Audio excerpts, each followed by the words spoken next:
Boum les gars, bienvenue, JT Box les gars. On va parler du combat de samedi 10 août, Vergil Ortiz Junior contre Boachuk. C'est un combat important, c'est pour ça que j'en parle. Au-delà du fait que j'apprécie beaucoup les deux boxeurs, notamment j'apprécie plus Vergil Ortiz Junior, mais j'apprécie aussi Boachuk de par ses qualités pugilistiques, vraiment moi qui me font kiffer. Donc samedi 10 août à Las Vegas les gars. Alors, ça sera dispo sur Dazen. C'est pas une carte de zinzin. C'est vraiment, ce combat il est en main event. La carte, elle n'est pas zinzin. Je vais pas regarder tous les combats les gars, mais celui-ci c'est sûr que je vais le regarder.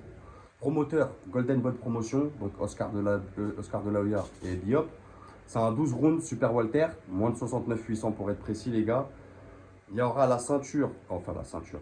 Il y aura la WBC intérim. Ça veut dire que celui qui remporte ce combat, il sera challenger officiel WBC. Ça veut dire que si on n'a pas une revanche Fundora-Tsu, il est possible qu'on ait le gagnant de ce fight, le futur challenger WBC et le futur champion WBC Super Walter. Moi, j'aimerais bien un Vergil Ortiz Junior contre Fundora, par exemple. Et je pense que Vergil Ortiz Junior il a ses chances, mais bon, il y a des étapes. En tout cas, c'est un combat important de la part de que ce soit pour Boachuk ou Vergil Ortiz Junior. Donc voilà les gars. Sur la chaîne, j'ai fait un sondage. Il y a plus de 90% qui voient Vergil Ortiz vainqueur. Je comprends. Après, Boachuk, attention, c'est solide. Je vais tenter de m'expliquer ici. Et après, les gars, je dirai mon prono, comme d'habitude. Donc, Vergil Ortiz Junior, c'est top 2 mondial, top 2 américain. Il est top 2 WBO, top 1 WBA. Et il n'est pas classé WBC. Ça veut dire que ce combat-là qu'il fait, euh, il prend carrément le challenger de Fundora officiel qui a la WBC intérim Boachuk. Ça le fait directement rentrer en challenger officiel dans la fédération WBC. Donc c'est très intelligent de la part de Golden Boy. Vraiment. Il a 21 combats, 21 victoires, 0 défaite, 0 match nul, 21 victoires avant la limite. C'est un puncher, c'est un gros puncher qui a une frappe sèche. Vraiment, il fait très très mal. Il a 71 rounds dans les pattes depuis qu'il est passé pro en 2016. Euh, il a 26 ans, donc il est encore très jeune. Droitier, 1m78. Son dernier fight, c'était en avril 2024 contre Thomas Dulorne. Il met KO au premier round. Le match d'avant aussi, il met un KO au premier round. Donc, il y en a qui vont avoir des interrogations sur Vergil Ortiz de par ses deux derniers fights où il fait KO au premier round.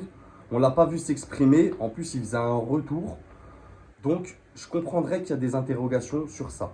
Euh, le combat contre Thomas Dulorme, il met un KO avec un body shot incroyable, vraiment. Ensuite, Boachuk.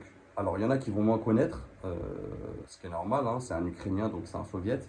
Il est quand même top 7 mondial, top 1 ukrainien. Il est top 4 The Ring Magazine. Il a 25 combats, 24 victoires, 1 défaite, 0 match nul.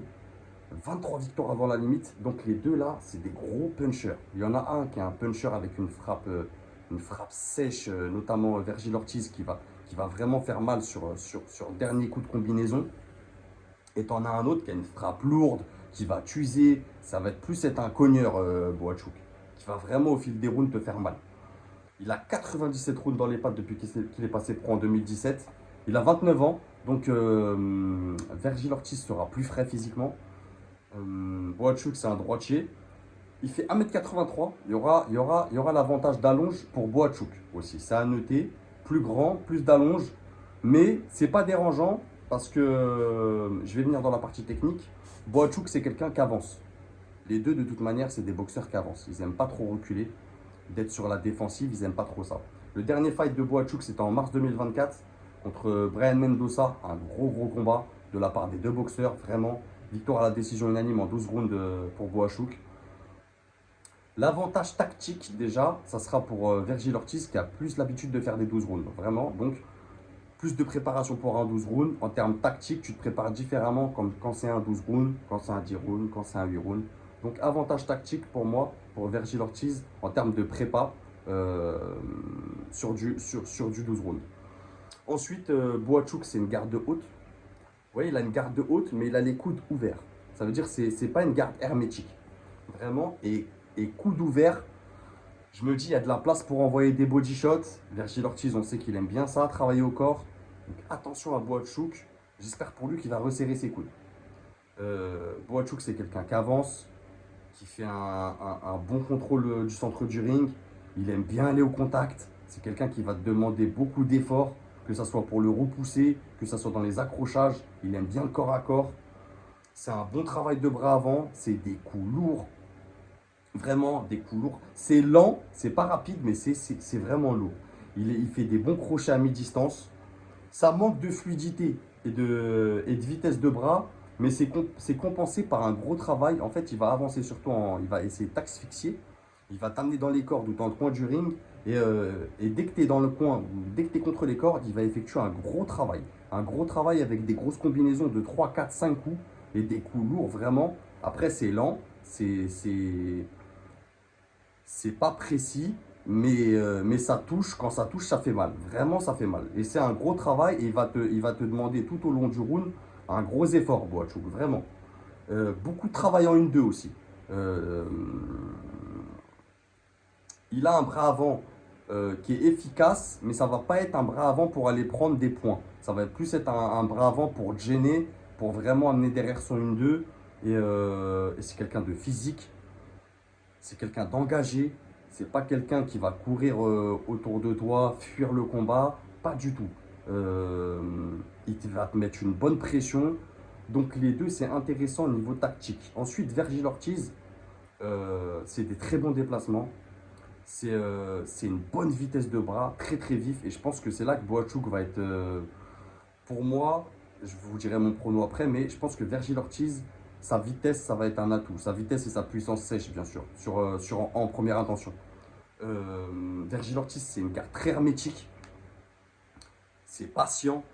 En gros, il attend la faute pour te punir. Tu vois, il va rentrer dans ses rounds en observation. Beaucoup d'observation, garde haute, hermétique. Ça cogne fort, c'est vicieux, c'est méchant. Vergil Ortiz, c'est un méchant. C'est quelqu'un, quand il frappe, c'est vraiment pour faire mal. Il aime avancer aussi.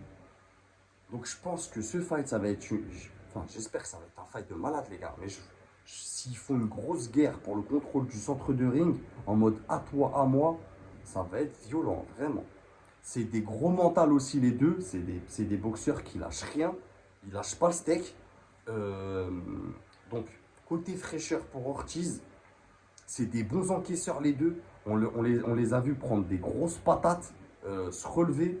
Notamment Ortiz contre Cavalioscas, il va au tapis. Il revient derrière. Il lui fait la misère. Euh, donc, à voir. Je pense qu'ils sont bien préparés les deux. Ce combat en plus il est très important, notamment pour Vergil Ortiz qui est soutenu par Golden Boy Promotion. Donc pour lui plus de pression. En faisant cette vidéo et en regardant le sondage, au départ je me suis dit, ah, Vergil Ortiz pense que ce combat-là, les deux là, c'est des boxeurs qui avancent, c'est des boxeurs qui frappent. Il y a de la place pour les combinaisons, ils vont se prendre des coups. Je vois que Vergil Ortiz quand même est plus rapide, plus vif, plus précis, plus frais, beaucoup mieux sur les jambes. Boachouk il a la longe. J'allais me dire ça va pas dépasser la première partie. Vous voyez, je voyais ça en moins de 6 rounds. Il y allait avoir un TKO, KO de l'un ou l'autre. Mais en vrai, je me dis, les deux, ils connaissent leur pouvoir d'arrêt. Je les vois être patients. Je me dis que Vergil Ortiz, il va aller chercher des points. Il a fait 2 combats. Ses 2 derniers combats, c'était un round. Donc je me dis, il a besoin de boxer quand même. Et en face, il a quelqu'un de solide. Donc, je vais dire Vergil Ortiz à la décision unanime, les gars, en 12 rounds. Mais il n'est pas impossible qu'entre-temps, il y a des envois au tapis de la part de l'un comme de l'autre. Et ça ne me surprendrait pas un TKO de la part de Vergil Ortiz avant la 9e. Mais je vais rester sur un prono, moi vous me connaissez, on ne part pas dans plusieurs directions. Je vais dire quand même Vergil Ortiz à la décision. Et j'espère un beau combat. Mais s'ils se font une guerre au centre du ring, ça va vraiment être une dinguerie, hein. Vraiment, En tout cas, les gars, regardez ce combat, ne loupez pas ça. Samedi 10 août, dispo sur DAZN. Les gars, on se retrouve bientôt. Merci à ceux qui s'abonnent, merci à ceux qui donnent de la force, qui lâchent des commentaires. Dites-moi ce que vous en pensez de ce combat, les gars, si vous allez le regarder, quel est votre favori, tout ça. On en discute. Merci à vous et n'oubliez pas, c'est que de la boxe. Bang!